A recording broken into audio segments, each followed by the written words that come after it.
Yes, now we can.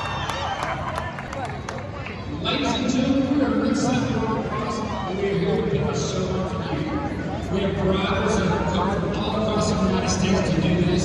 We have local riders that are here next to neighbors. We have riders from as far away as Missouri and further out. They drive 6, 7, 8, 10 hours to put on the show for you tonight. But before we start the show tonight, we would like to do something. If you're retired military, please rise to your feet.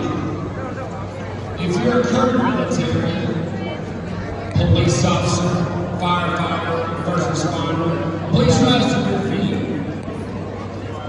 Ladies and gentlemen, look around and give these people a round of applause.